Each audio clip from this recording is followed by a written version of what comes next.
There's a lot going on in the world right now. When politics is too much, people usually retreat somewhere for relief. For me, it's usually to friends and community and dance class. But for a lot of people, apparently, it's sports. Taken like a real goal scorer. From what I hear, it's great to just lose yourself in a game. No, for most people on the planet, that game, that sport, it's probably soccer or football. The 2034 Men's World Cup will be in Saudi Arabia. Wah, wah. No shade to Saudi Arabia, but you know, it's not going to get you away from politics. Images played out relentlessly worldwide as Saudi Arabia denied Jamal Khashoggi had been killed. I'm thinking of the 2018 murder and dismemberment of journalist Jamal Khashoggi. American intelligence concluded that Saudi Crown Prince Mohammed bin Salman ordered it. Human Rights Watch has accused Saudi Arabian border guards of killing hundreds of Ethiopians. There's the mass killings of migrants along the Saudi-Yemen border, which we covered in an earlier episode of this podcast. I saw people killed in a way I have never imagined. Then there's the executions, the suppression of free speech. A Saudi court has sentenced a teacher to 20 years in prison for peaceful social media activities. Not to mention the treatment of women. And then we saw another wave of arrests that was targeting anyone who was supportive of women's rights activists. To be very clear, no government has a perfect human rights record. By any metric, Saudi Arabia has an abysmal human rights record. There was only one bid. FIFA had already called it a very strong all-round proposition. So why would FIFA grant Saudi Arabia the right to host the World Cup, especially since it has human rights commitments written into its charter? And why would Saudi Arabia agree to spend hundreds of billions of dollars to host it? Well, there's a name for what's going on here. It's called sportswashing. This is Rights and Wrongs, a podcast from Human Rights Watch. I'm Ngofeen Mputubwele. I'm a writer, a lawyer, and a radio producer. Human Rights Watch asked me to look at human rights hotspots around the world through the eyes and ears of people on the front lines of history. This week, sportswashing. What is it? Who's doing it? What does it mean for human rights? And what can people do about it? To get us started, I spoke with one of the world's experts on sportswashing, who just happens to work at Human Rights Watch. I'm Minky Worden, and I oversee Human Rights Watch's work on sport and human rights worldwide.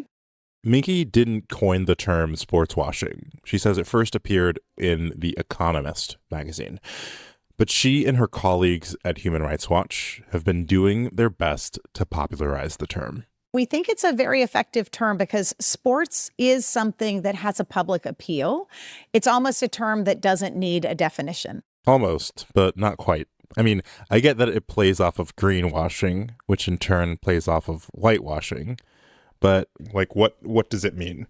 Sportswashing is a new term for a really old practice. And that practice is taking something that people love, popular sports, and then using those events that you're hosting to cover up or to whitewash very serious human rights abuses in a country. And it is an old practice. We're not talking like ancient Greece, Mount Olympus old. We're talking within a very old person's lifetime, like 1936. So a short history of modern day sportswashing begins with the Nazi Olympics. That was when Adolf Hitler used the 1936 Olympics and invited people from around the world to see the majesty of Nazi Germany. Nicht den Meter 20. Sieg des Deutschen. So the Nazi Games were a very good example of Nazi Germany using sport to cover up its aggression against neighboring countries and its repression of people at home. Erster, Welke, Zweiter Ehren. He even had his own personal, what we would know now as PR director, Leni Riefenstahl, who did a film about the majesty of Nazi Germany through the lens of the Olympics and the torch relay through countries that Adolf Hitler intended to roll tanks through. So the term may be new, but once you have the idea of sports washing in your head, you start to see examples of it throughout the 20th century. Rusia en profundidad. Recupera España. 1964, soccer's European Nations Cup was held in Spain when the fascist Francisco Franco was dictator. Corta los centrales rusos. Hear the sound of Ali Boumaier. That's what the local people say. And you can... Ali Boumaier. That means Ali, kill him. This is the most joyous scene. In 1974, the Rumble in the Jungle, heavyweight title match between Muhammad Ali and George Foreman, took place in Zaire, now known as the DRC, Congo, during the dictatorship of Mobutu Sese Seko.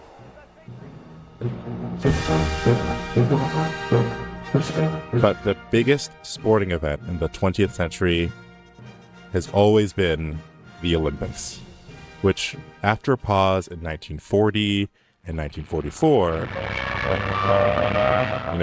World War II, restarted in 1948, just as the Cold War was heating up.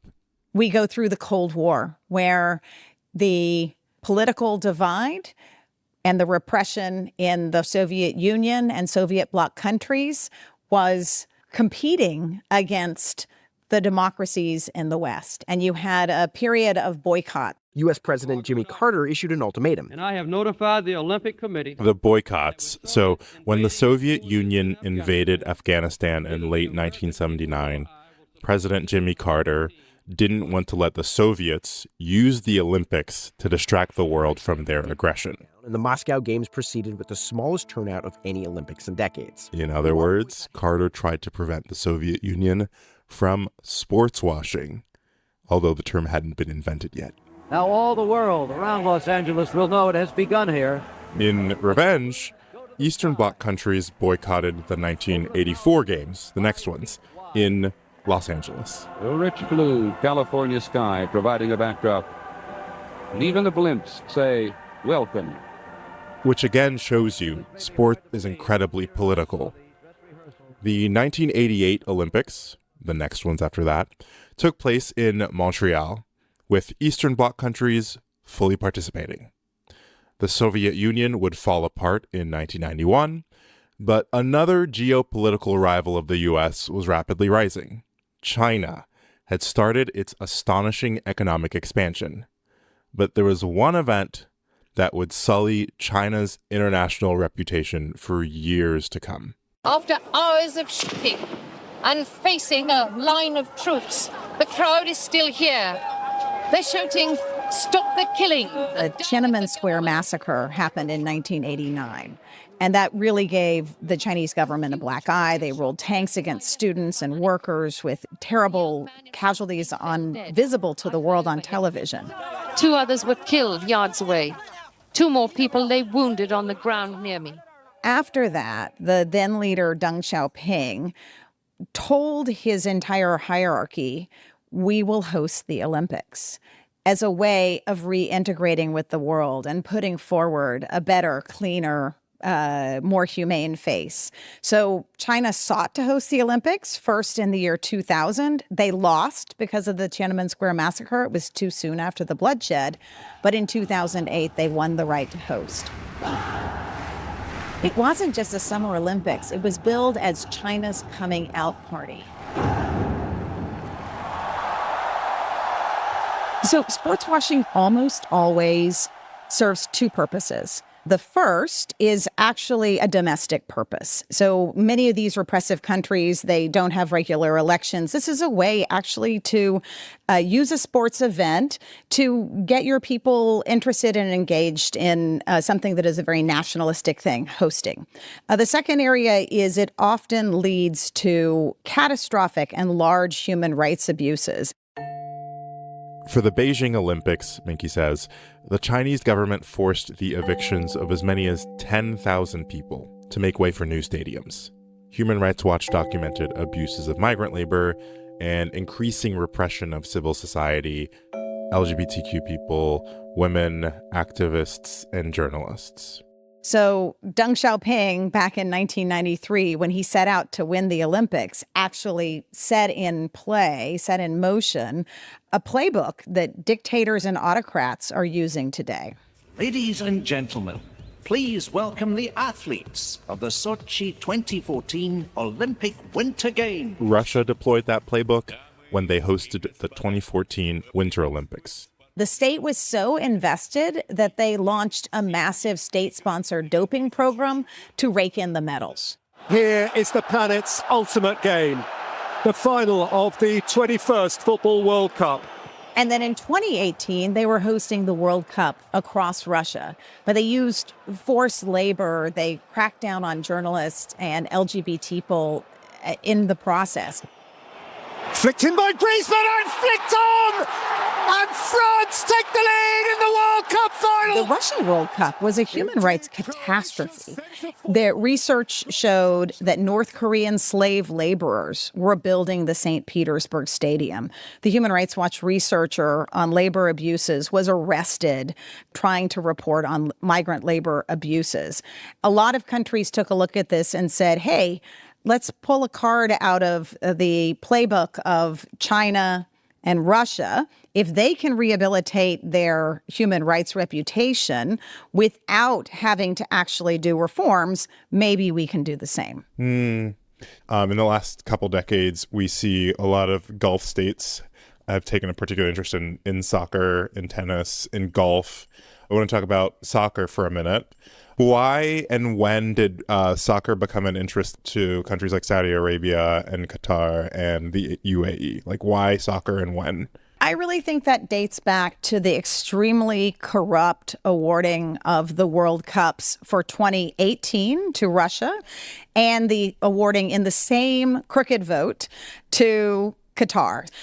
The World Cup in Qatar in 2022 was under preparation for more than a decade. It was awarded in December 2010, and the infrastructure was simply not there. The World Cup in Qatar cost $220 billion.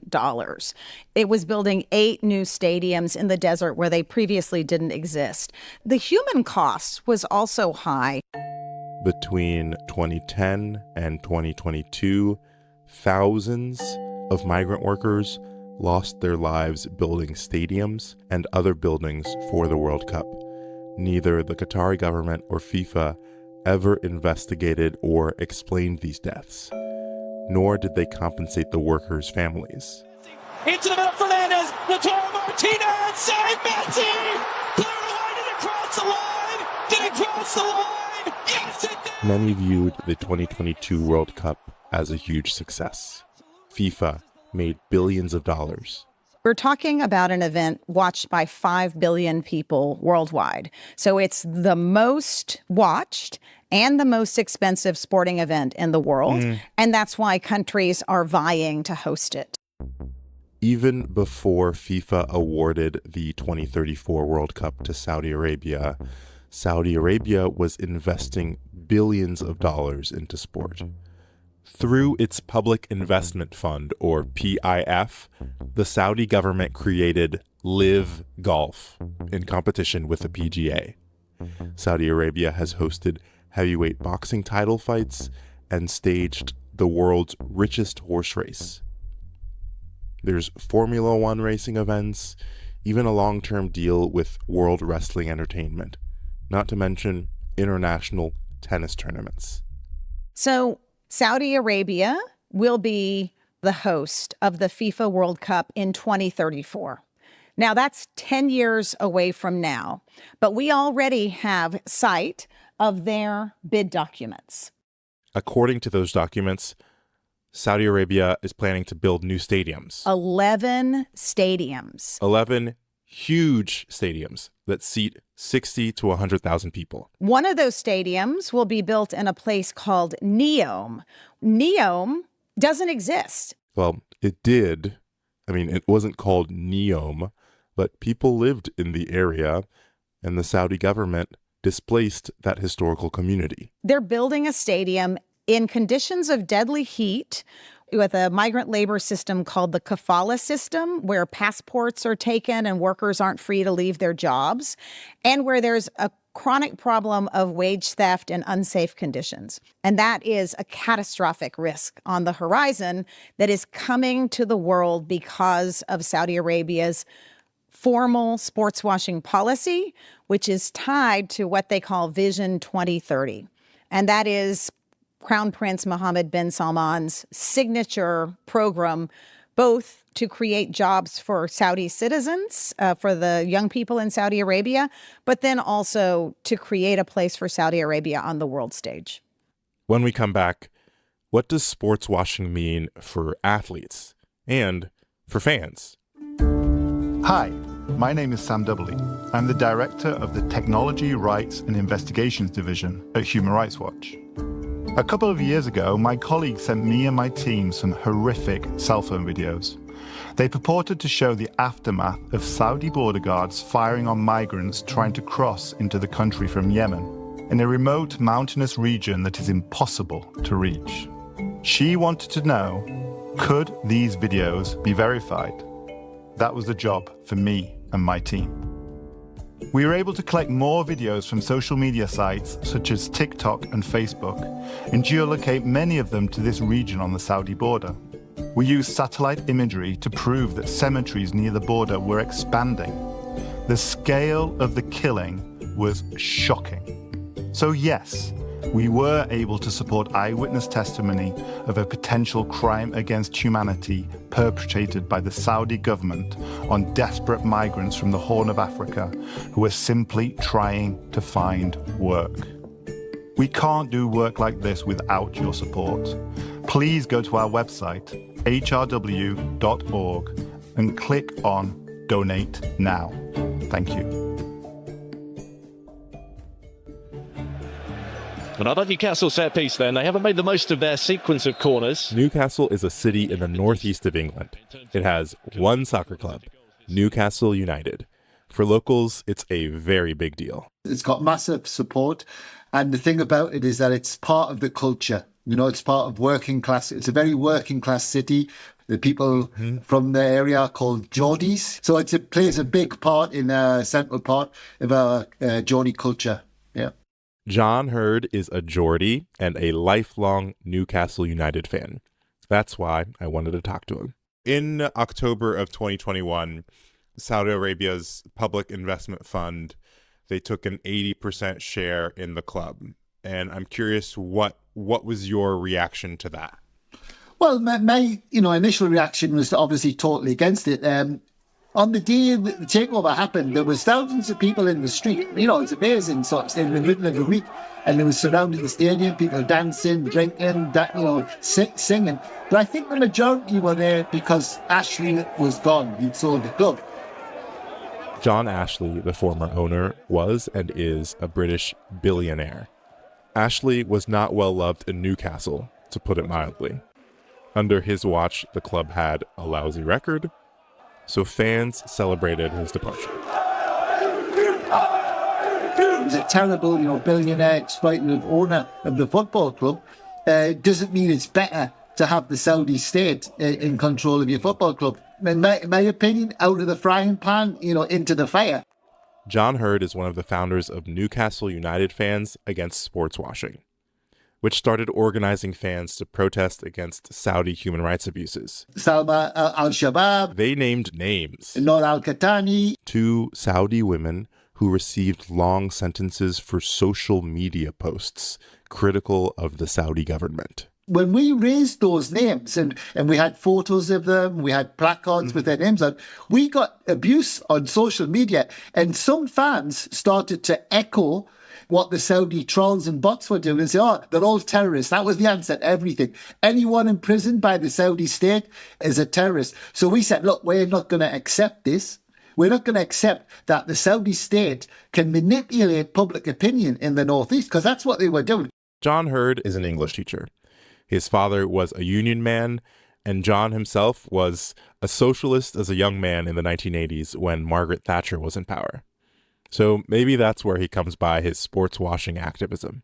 Basically, if you're a human being and you've got some values, then you support human rights, And just because our team, which we love, our club is owned by the Saudi state, doesn't mean that we're going to ignore human rights, So that's the motivation. And so I know that some fans gave up their season tickets, and there were various what are the kinds of reactions that you saw as this sort of settled in as being the new reality? If you ask what the fans thought, I would say it's in three parts. Vast majority in the middle, good people. If you sit down with them and talk to them and say, look, we support human rights. They do. Most people do. But there's that small minority who have been basically sports washed. We work with a lot of fans groups around the world, and they all say fans don't want to sit in a stadium that workers died to build. Once again, Human Rights Watch's Minky Worden. They don't want to sit in a place where if they wear a rainbow shirt in solidarity with LGBT rights, where they're tackled to the ground and beaten up. That happened in Qatar for fans who came from outside just to watch the World Cup. What about the people that fans come to watch? What about the athletes? How do they figure into sports washing? While some very famous athletes are making a lot of money in Saudi Arabia, Minky says that most athletes have similar concerns as fans. Soccer players, football players, men, women, no one wants to play in a stadium that workers died to build. And players have told Human Rights Watch this. Athletic federations like FIFA and the Women's Tennis Association and Formula One have human rights requirements built into their charters, often crafted under pressure from Human Rights Watch and colleague organizations. And yet, Minky says these federations often don't want their athletes to rock the boat. The federations are increasingly muzzling these athletes. Along with boxing, football, tennis, and golf going to Saudi Arabia, the Formula One race has gone to Saudi Arabia. Top driver Lewis Hamilton wore, for the race, a rainbow helmet. He didn't say anything and he didn't need to. He was telling the world about his values. But ever since then, it's been documented that players are having to sign so-called non-disparagement clauses. And that means that even if they feel strongly about something, they're not allowed to speak. That's completely unacceptable. Yet there are signs of athletes pushing back. Back in October, after FIFA announced that the giant state-owned Saudi oil company Aramco would be a major partner, more than 100 female soccer players wrote a letter to FIFA in protest. Here's a bit of that letter. The Saudi authorities trample not only on the rights of women, but on the freedom of all other citizens too. We deserve so much better from our governing body than its allyship with this nightmare sponsor. So it's almost unthinkable that FIFA would move forward to award the World Cup in a place that has credible allegations of things amounting to modern-day slavery. So what can people do about it? And about sports washing more generally? Well, if you're a fan and your team or your favorite player is part of a sports washing scheme, says Minky, you've got some leverage. So if you think about the ecosystem of sports, it's a big business. It's a multi-trillion-dollar business. And guess what the product is? You. You are the product. Your love for tennis, boxing, Formula One, football, American or European football, that is what these companies are selling. So there are absolutely pressure points. Your views matter. The pressure points are on the federations, but it's also on sponsors. So remember what underwrites these multi-billion-dollar events? It's Coca-Cola, Adidas, Visa, McDonald's, Budweiser. What fans can do is tell these companies that you care about human rights. You care about where these events are staged, and you don't want to sit in a stadium that workers died to build, and you don't want to participate in a sport that is not open and inclusive and welcoming of the players that make it possible. Meanwhile, in Newcastle, fans like John Hurd haven't let up in their efforts to keep their club and its fans from being sports washed.